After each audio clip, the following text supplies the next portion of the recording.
false and misleading information to strengthen our democratic foundations. Their actions are designed to drive a wedge between fellow citizens, between societies and governments, and even between countries. Moreover, with deal with Secret Service and they gave us tips.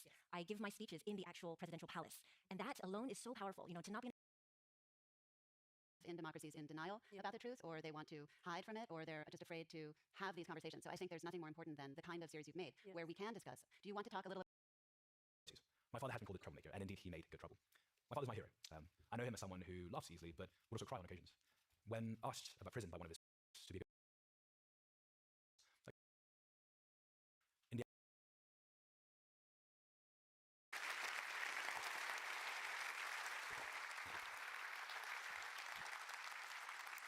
Congratulations to Sebastian, and all respect to his father. I'd like now to have you welcome Vanessa Hope to the stage. Vanessa is a filmmaker. She's a director, a writer, a producer with Double Hope Films. Here she is. Vanessa. Thank you so much for having me. I'm honored and delighted to be at the Copenhagen Democracy Summit. And I will be moderating a panel about Zero Day, whose trailer we are about to see. So first, let's watch the trailer for Zero Day. 今天清晨，中国人民解放军一架运8反潜机越过南海，行经台湾东南海域，在雷达荧幕上突然消失。中国以搜救为名封锁南海域。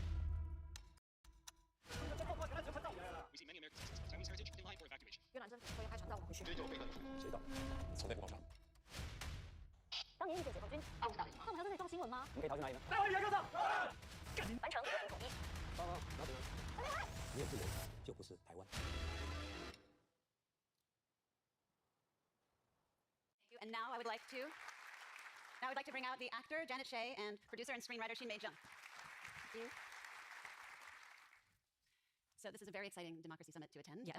Your world premiere of Zero Day, which is a 10-part anthology series. Tonight we will see episode 1, which stars Janet Shea as a president-elect of Taiwan. I'm quite familiar with the first female president of Taiwan, Tsai Ing-wen, who I followed for her 2 terms, making a documentary called Invisible Nation. And I'm very familiar with the challenges of telling Taiwan's story and getting it heard and seen around the world. So I'm deeply impressed with your groundbreaking series. And please share with us, Xin Mei, what motivated you? Why did you want to tell this story, and how did you make it happen?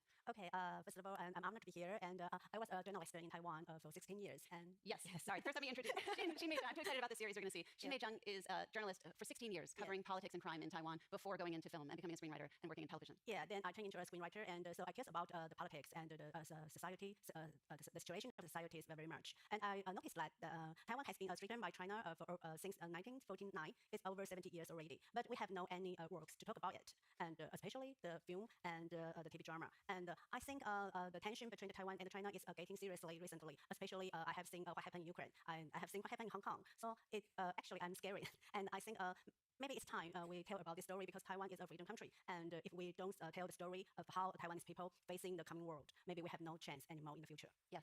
Janet Shea is well known as a television host of a travel show on Discovery Channel, and the longest running in Asia, made out of Taiwan for 16 seasons. You've done this. You're also a podcast host and author and actor. And in this series, in the episode premiering tonight, you play a president-elect of Taiwan. So please tell us how and why you came to do this series. First of all, hello, Gordon Borde. Did I say that right? It is an honor to be here, to be amongst this incredible crowd. And I have to say, it is incredibly intimidating as well, because you're actual leaders who are making policy. I am just an actor playing a president. And actually, former President Tsai Ing-wen just walked into the building, and I was joking, you should ask me about my foreign policy, and you should ask her how she acts. That's right. But no, in all seriousness, I'm from Texas originally. I'm Taiwanese American, and I discovered Taiwan 20 years ago when I started doing my travel show, and I really got to see how beautiful the people, the culture, the food, everything was. And so to be able to show that to the world was such an honor. And when this opportunity came up, years later, it seemed like it was an essential story that needed to be told. And at the same time that I was literally auditioning or begging my agents in the US to let me audition for Masseuse #2, I got the offer to play President of Taiwan. So decision was made. It was easy. But what I loved about it was I read the script, and the character is multifaceted. She's multidimensional. She's complicated. The situation is complex. There's stories with a family. There's stresses, obviously, from the environment everywhere. And to be able to play such a character is a dream. And obviously, the story itself, it's an anthology, 10 episodes, like Black Mirror. Every episode, different director with a different story, different viewpoint of life in Taiwan. It was a no-brainer. I had to say yes. I feel the same way about the very first time I went to Taiwan. I fell in love. It was the year 1995-96 when Taiwan held their first democratic presidential elections, and I ran around filming during Lee Teng-hui's inauguration weekend. So I know the impressive strength of Taiwan's democracy and how it's grown over the years. And as you said, the threat from China has been there for decades. Yeah. But back in 1995-96, which was the third missile crisis in the Taiwan Strait, and the US could send 2 aircraft carriers into the region, China People's Liberation Army could not detect them. Mm-hmm. Ever since then, they've built up their military capability. And so the threat really has increased tremendously, as you say. And I wonder, it's so awful to think about having to push audiences to imagine the worst case scenario in order to prepare for something better. But I think the world doesn't yet understand the importance of protecting Taiwan's democracy, and it really will take the international community. Have you been thinking through the sort of global reactions, where you want this to go, how you want this to be received? Yes, actually, when I want to write the story, the 10 episode, I'm the main writer. So when I want to write the story, and I got two purposes. One purpose is I want to, Taiwanese people never talk about it. It's coming world, and the whole world is very quite nervous about it. But Taiwanese people seems very calm down about that. And my other friends from around the world tell me they think Taiwanese people have no any feeling about the coming world. But we released the trailer last year, and it's got a very big noise in Taiwan. So I think we just opened the Pandora's case, and people see the elephant in the dark room. And then I myself realized it's not. We are not actually really calm down with the coming world. We just avoid talking about it because of scaring, and because we are trying quiet down and not to provoke in China. And that's not a good way, because I think the modern world is already happened around our life already. They are using the fake news, and they will seduction you with the money, with the power. And when the world really coming, what will you choose? Will you choose to stay in your home to protect your family, or will you choose to just abandon the freedom, just sign a peace agreement of that? So I want Taiwanese people to think about it very, very deeply.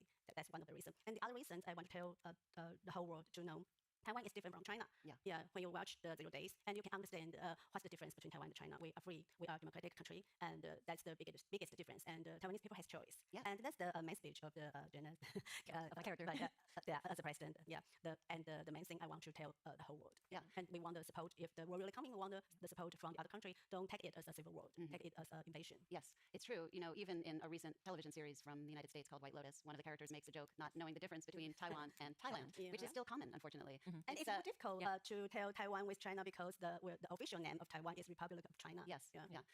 Janet, my grandmother was an actress in Hollywood who actually starred in more anti-Nazi movies than anyone else in her day. And it was really beneficial for Americans to understand what was going on in Germany. Many of the studios at the time were afraid to lose the German market. So I have tremendous respect for you being in this 0 Day premiering here in Copenhagen at the Democracy Summit. And I wonder for you, as a Taiwanese American, what the meaning is, how it feels for you. We talked about this before, that ocean conservancy, for example. We've been trying to highlight the importance of not polluting our oceans, et cetera. And people talked about it for years. But the one word that resonated with this whole generation of people, which was more impactful than all these meetings that we've ever had, was one word: is Nemo. So this movie was able to impact an entire generation. And I feel like film and TV, that's what I'm able to give. That is what I'm able to do, and hopefully do it in a way that it is impactful in some way. As a travel show host, it was to show people the beauty of other cultures. And in this series, I hope we can open up conversation. Whether or not you agree with my character and everything that I'm saying, and y'all should watch it, by the way, because you don't know if I'm good or bad. But it's just it's a conversation starter. And it was difficult. Xingmei had a lot of difficulty getting funding, et cetera, finding actors. But we also had a lot of support, and I like to focus on that because, for example, as an actor, it was incredible. The prep work that I had to do, I got support from the actual Secret Service. There's scenes in there where I actually have to deal with Secret Service, and they give us tips. I give my speeches in the actual presidential palace, and that alone is so powerful. To not be in a green screen, to be there, standing where the actual president speaks. As an actor, you're like, oh, this is great. You feel become the real president. Exactly. When I was done and I went home, I was a nightmare to my husband. He's like, oh my gosh, please stop. But really, you feel that support. You feel the energy, and it was with the crew. It was with everybody there. When I gave the speech at the palace, there were some guards there, and I just kind of went over. I was like, how was that? He's like, I'd vote for you. But it was just incredible to be able to be a part of the project. And going forward, I really hope that the whole world watches it. Again, as a conversation starter, we should be free to talk about these things. Again, whether you disagree or you agree, but let's be in the conversation. And we're in a position where we are free to film this and to talk about it. And so we should. Agree. And I think, though, you deserve credit, both of you and everyone involved in the series, for your bravery, for speaking up. Because as we've seen with people awarded on the stage just moments ago, it's not everyone who does that. Many people live in democracies in denial about the truth, or they want to hide from it, or they're just afraid to have these conversations. So I think there's nothing more important than the kind of series you've made where we can discuss. Do you want to talk a little about some of the different episodes? Because I think if we get people excited about this whole series, not just from episode 1, but everything to come, it would be great. Okay, but I want to clarify, but I don't think I'm brave. I think I'm just stupid and naive. No. Because I don't see some noise coming, and so many enemy in the hidden world. But as Jenna said, we got many support. That's why I can sit here and show the movie to everyone. And I just think I just don't understand we are a free country. Why we should be censor ourselves, and why we should be too afraid of. Since we have the right to speak, we should protect it, and we should speak loudly and speak the story. We have to. And so when I want to write this story and want to film as a TV drama, I invite 10 directors, because I want a different aspect from the whole Taiwan society. So I chose the different generation of the director. So they provide me very different way. We got the story from politics. We got the story from the young generation. We even got the story from the Hong Kong people who lives in Taiwan now. They have home in Taiwan, but they couldn't go back anymore. Yeah, because they are the blacklist of China. So it's kind of so sad, but their situation can make us to see maybe that's someday Taiwan. I don't want Taiwan become that, like Hong Kong someday. Exactly. So we talk about a lot. And I want to emphasize that the show, the characters, the people that you're watching, yes, it is a uniquely Taiwanese story, but when you watch it, you will feel a lot of the same things that the characters feel because it's a very personal story. Yes, I'm playing a president, but I'm dealing with a teenage son. You know, I'm dealing with a lot of personal issues. So it's something that's very approachable. You can understand it from a human perspective. And yes, it's under the whole umbrella of, you know, an invasion from China. But every story, you know, there's one about love, there's one about AI and misinformation. You know, there's one about religion and temples and how your life is affected. So it's every episode is very Black Mirror style. Different stylistic choices even. My episode, the one that you will see today later, right, is it's a political thriller. It's like House of Cards, or a series, by the way, which I watched to do research, not knowing that I was going to come here, called Borgen. Amazing. The director told me to watch one episode. Yeah, I watched the whole thing. I couldn't stop watching. Very, very great. I love Borgen too. Yes, It's really good. yeah. So yes, it's a very relatable story, and I hope that everybody watches it. No, I mean, when I have traveled to over 40 countries with Invisible Nation, this documentary featuring President Tsai, and looking at the incredible democratization of Taiwan, audiences, whether they're Taiwanese or they're from Ukraine or in any democracy, truly feel seen and heard and feel deeply moved. And I think you're going to have these kinds of emotional reactions all over the world with your series. I am really excited for you launching. It is really groundbreaking. And Taiwan's democracy is so important. And I think that the recent Russian invasion of Ukraine, as you've said, and the closeness between Xi Jinping and Putin and the crackdown on Hong Kong, all of that is showing how urgent it is for Taiwan's story to be heard from voices from Taiwan, and really for the democracy to be understood. And are there any last thoughts you want to share? I think Taiwan's voice is it's hard to be heard because Taiwanese people never tell our story by ourselves. So maybe it's time to tell the story by ourselves, because I think it's very unique. Like I said, we have facing the coming world over 70 years already. And actually, from my parents' generation and like me generation and my sister's son's generation, we are all preparing for that. And I think that's that's so sad, actually. It is so sad that in some ways, so many of us feel under threat from authoritarian takeover or backlash or sort of the right-wing turn. It's happening globally. Especially, you know, Xi Jinping could watch your series and decide war is a very bad idea. Blockading, invading Taiwan is a very bad idea. This is a beautiful democracy with freedom of speech, freedom of the press. It's a model that China could follow, and they should just recognize Taiwan. If he is and interested, live in I'm very welcome to send him the link. Okay, we'll send him a link. We'll send him a link. No charge. Yeah. Thank you very much. I really hope that y'all enjoy it. We're going to show episode 1. We put a lot of heart into it, and it's, like I said, it's a very multidimensional, you know, character, the story arc. There's a lot of twists and turns. We hope you enjoy it, but with the ultimate message that we are able to tell the story, and we thank, you know, people like you for letting us tell us here. You know, as an actor, as a producer, director, we normally show our things at film premieres. You know, never at a democracy summit, and I think that speaks volumes. Yes. And so thank you very much for having us, and I hope you enjoy the show. Yes, it's very special. If this is the beginning of the conversation, we hope that it will spread like wildfire, that it will travel the world, that the world leaders here at the summit will embrace it, recommend it, that people of countries all over the world will have a chance to see it, and that will bring peace, a true peace that people of Taiwan want, that preserves Taiwan's democracy, freedom, and way of life forever. Yes, thank you. Okay, absolutely. Thank you. Thanks, everyone. Thank you. And welcome to watch our film tonight. Yes. Watch our film, come to Taiwan. I'm available for hire if anybody needs another president anywhere. But thank you, and we hope to see you tonight at the premiere. Okay, thank you. Thank you. Thank you both.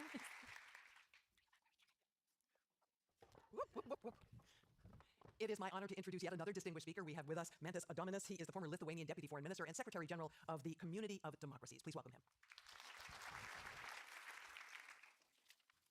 Excellencies, ladies and gentlemen, as a child, I grew up in a country whose name was erased from the maps. During the years of Soviet occupation, Lithuania, as well as her Baltic sisters, Latvia and Estonia, was suppressed from the political map of the world, and only a tiny group of countries, among them Taiwan, still printed maps with those countries' names on them. They did so even several decades into the Soviet occupation, when any lingering belief into these countries' rebirth as independent states was perceived as a mark of quixotic, almost dangerous idealism. Yet now, these countries are not only back on the world maps, but proud members of the UN NATO. And this is so, in no small measure, thanks to the quixotic idealism of those who continued unconditionally believing in the values of liberty, democracy, and the nation's inalienable right of self-determination. I've lived more than half of my life in a free country, and yet I know the pain of living in a condition of being denied the right to be yourself. Now it is Taiwan that is erased from many of the world's political maps. Its ranks of diplomatic allies is gradually dwindling. Many major countries and international organizations, like World Health Organization, the United Nations, and many others, dare not say its name aloud. 4 years ago, as a Deputy Minister of Foreign Affairs, I was behind my country's decision to allow Taiwan to open its representative office in Lithuania under its own name, Taiwanese Representative Office. So it doesn't have to hide behind the euphemistic name of Taipei. Afterwards, we were visited by immense pressure, outrageous reprisals, and sweeping sanctions from the People's Republic of China. And we faced them down, proving to the world that the mighty authoritarian Goliath of China can be resisted by a tiny, but resolute and nimble country like Lithuania. Just as, more than 3 decades ago, we faced down the might and fury of another communist empire, being the first to declare our independence from the Soviet Union. Now, it is that very same, increasingly totalitarian China that constantly violates Taiwanese airspace, conducts aggressive encircling maneuvers, carries out ceaseless cyber and disinformation attacks, and damages underwater cables that link Taiwan to the world. It is building military capacity to conduct assault from the sea and from the air. China is engaged in building up its military might with a single goal in mind, to threaten, to blackmail into submission, and if that fails, to occupy Taiwan, thereby making the first step towards asserting itself as a global superpower. If we, the free world, allow China to proceed, watching helplessly from the sidelines as we watch the destruction of Hong Kong's rights and liberties, we will be handing Xi Jinping his Sudeten moment. And we know what global catastrophe that resulted in. We cannot let Taiwan be taken over for the same reason that we cannot let Ukraine lose. Not only, to paraphrase Don Don, no democracy is an island, and the global domain of liberty is diminished with every demise of freedom in any country. Much more is at stake. Any concession over Taiwan or Ukraine would immediately encourage authoritarian aggressors worldwide. It would show them that the free world has no gumption, no will to resist left. And I shudder to think what is going to be the next target. It can be any of us. It can be all of us, the free world itself, as tyrannical regimes, by undermining and subverting democracies worldwide, gather resolve to refashion the global order after their own image. The safety of the free world, the global future of liberty, human dignity, and human rights is not only chipped away, it is imperiled with each victory for the forces of tyranny. We have had 20 years of that, 2 decades of continuous democratic decline and autocratic victories. It is enough. Democracy has to regain initiative. We have to become proactive in defending and asserting the right of democratic and free nations to exist, to be recognized, and to be protected by the international law and by united strength and resolve of the free countries' allied action, political, economic, diplomatic, and, if need be, military. Taiwan now is in the greatest need for our real solidarity and support. Not only it is a frontline democracy at the perilous frontier of giant aggressive neighbor, but it is also democracy at the cutting edge, at the frontier of the future, a place where democracy is being reimagined and reinvented anew for the 21st century reality. We have a duty to make case for Taiwan in front of our compatriots, in front of our governments, and international organizations in front of the world, because we are thereby making the case for the global future of democracy, human rights, and nations' right to self-determination. We have a duty to be courageous in Taiwan's defense because it is the defense of the very core of our shared values. And now, it is my great honor to present to you a person who has been a paragon of that courage, who has done more than anyone else to put Taiwan on the map, both figuratively and literally, to place Taiwan at the cutting edge of democratic development, to reinvigorate its culture of freedom and respect for human rights, and who also, for many years, resolutely and skillfully navigated Taiwan in its hazardous journey towards the deepest aspiration of its people, true sovereignty and resumption of Taiwan's rightful place among the world's nations. I present to you the former President of Taiwan, Her Excellency Tsai Ing-wen. Madam President, a great honor. Thank you very much for the introduction. I'd like to thank Mr. Robin Wilson, founder of the Alliance of Democracies, and also the Executive Director, Jonas Peros.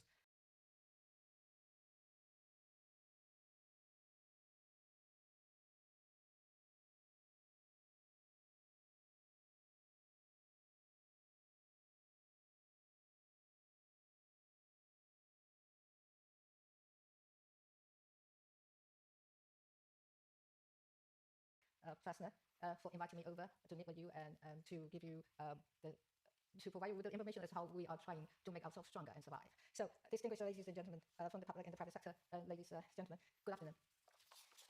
It is with great pleasure and honor that I join you all here at the Copenhagen Democracy Summit this year. Even though I have spoken virtually at the summit many times before, I have always wanted to be here in person. So I can thank you all for your continuous and unwavering support for Taiwan and its democracy and the Taiwanese people. I want to take this opportunity to thank Mr. Robinson for the invitation to speak at this important event once again, and for the chance to visit your beautiful country here in Denmark. And I also want to commend the Alliance of Democracies Foundation for its tireless efforts to bring us together, especially in times as consequential as these. The theme of this year's summit is an essential and timely one. It is about how to collaborate and safeguard freedom and democracy in the world, shifting alliances and deepening cooperation between authoritarians. These challenges are now at the very core of our shared struggle.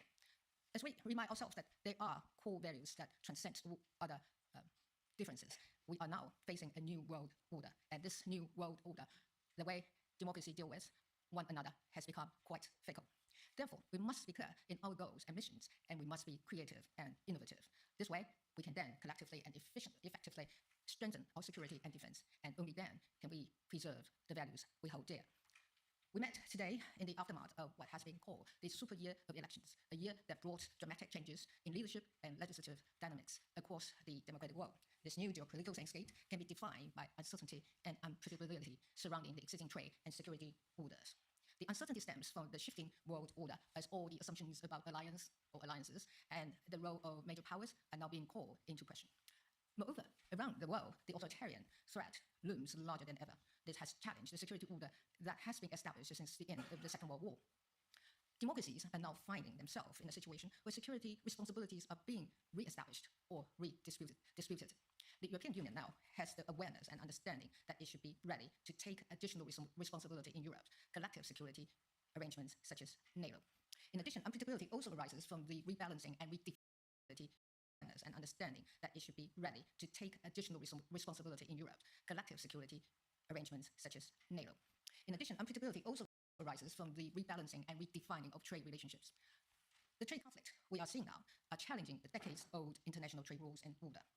The newly realized uncertainties and unpredictabilities pose unprecedented challenge for us. Therefore, while faced with possible conflicts in rebalancing trade interests and redistribution of the security responsibility, democracies have to make sure that they are still united and continue to be effective in maintaining their effectiveness in responding to their individual and collective security. These efforts have to be consistent and solid because our adversaries are constantly aligned and developing new methods to divide us, to erode our institutions, and to polarize our people. What this means is that democracies will have to be even more committed to tackling the uncertainties and challenges that engaged after such changes. To do that will require great wisdom from our leadership and collaboration from all societies. Now is the consequential time for outreach and adaptation.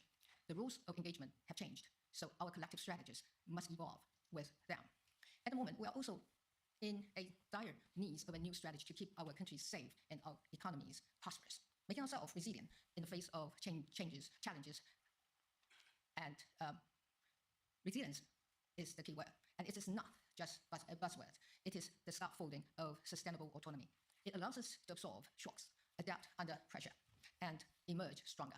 In Taiwan, we know what resilience looks like because we understand all too well the danger posed by those who seek to exploit democracy's imperfection. Our people experience the ill effects of authoritarian rules, and now we are experiencing the much intensified threats and intimidations almost on a day-to-day basis. Our neighbor thought by routinizing cyber attacks, hacking, and military exercises, the people of Taiwan will either be debilitated by fear or become complacent. This was certainly not the case when the country, the Taiwanese people, used their experiences as the basis to build their resilience. Resilience has helped us defend our elections from authoritarian interference. It helped us weather the challenges posed by the pandemic. It helped us counter information manipulation while making our people more informed. Resilience also comes in many forms, from individual to collective, from economic to security. In the past 8 years, Taiwan has proactively built its resilience on multiple fronts. For example, in national defense, Taiwan has continued to increase investment. By the time my administration ended in May 2024, Taiwan's defense budget has risen by over 80%, at a rate of nearly 8% each year. This is the most organized and systemic defense investment Taiwan has ever made. Taiwan will continue to increase investment as required by its security needs. In addition to investments in traditional platforms such as combat aircraft, Taiwan also made substantial investments in asymmetric capabilities such as mobile land-based anti-ship cruise missiles. These investments also extend to our troops who have been receiving improved combat training and equipment to enhance their battlefield awareness as well as command and control.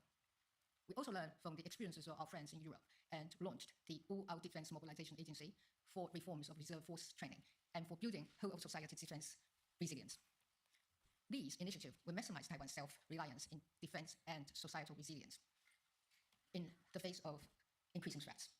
We also want the world to know that we are willing to bear our shares of burden and do not take our security partners' support for granted.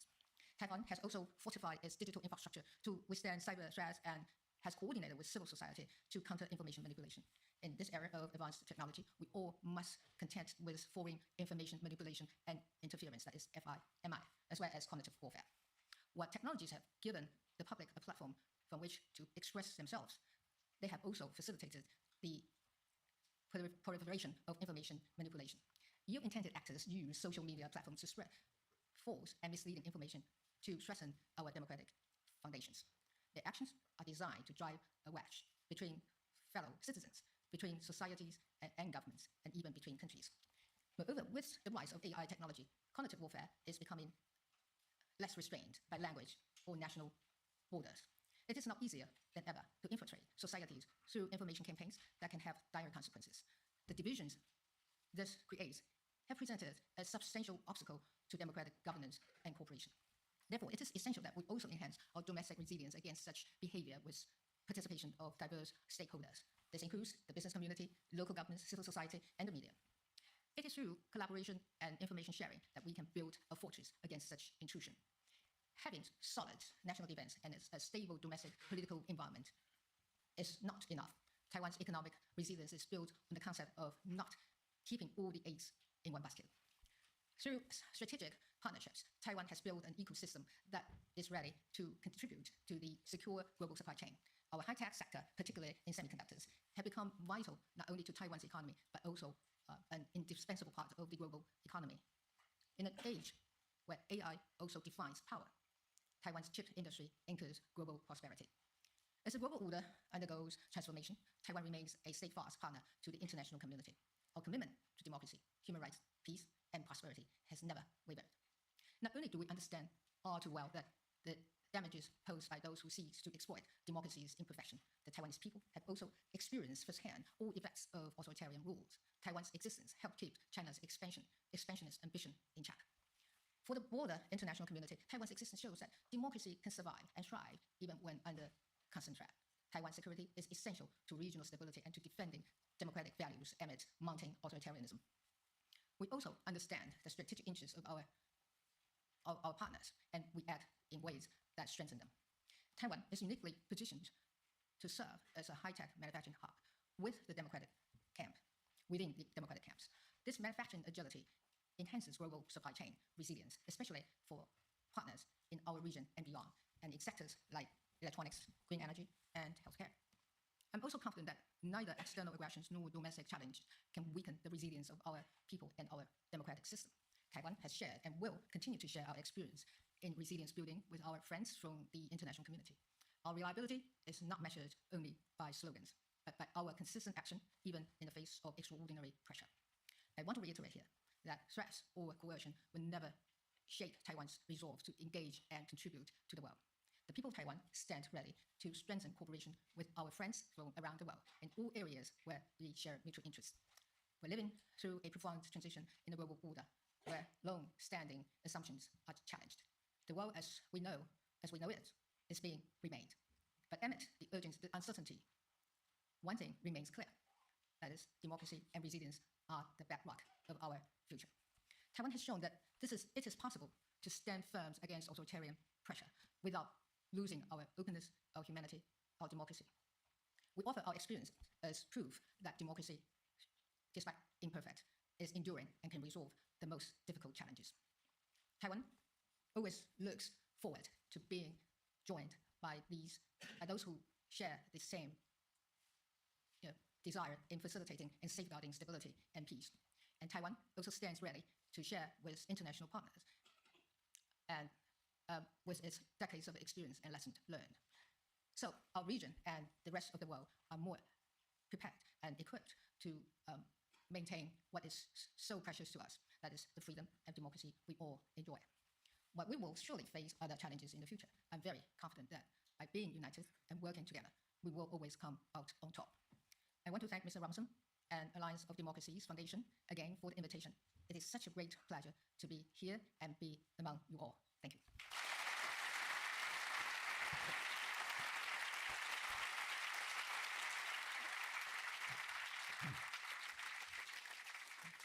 Madam President, thank you very much for coming to Copenhagen and deliver such a strong message of defense of democracy. Taiwan is a democracy frontline state in the shadow of a big aggressive neighbor. You are privileged by having a flourishing democracy. You belong to the family of democracies. We want to keep it that way. President Tsai Ing-wen, 4 times already you have addressed the Copenhagen Democracy Summit virtually. Right. This is the first time in person. Yeah, we have shaken hands when I visited, physically, when I visited Taiwan in January 2023 and now in March 25. But it gives me a particular pleasure to shake your hands physically here in Copenhagen, thanking you for your clear message. Thank you. Thank you. Thank you.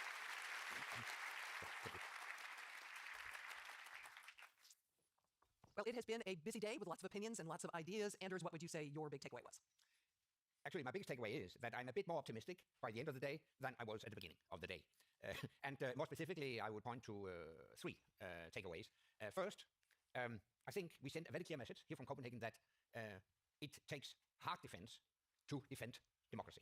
And we need to move further and faster and change our mindset. We have to bring our economies on a war footing. That's my first takeaway. Secondly, I think how we will deal with Ukraine and how the Ukraine war ends will be a litmus test for how other conflicts in the world will be solved.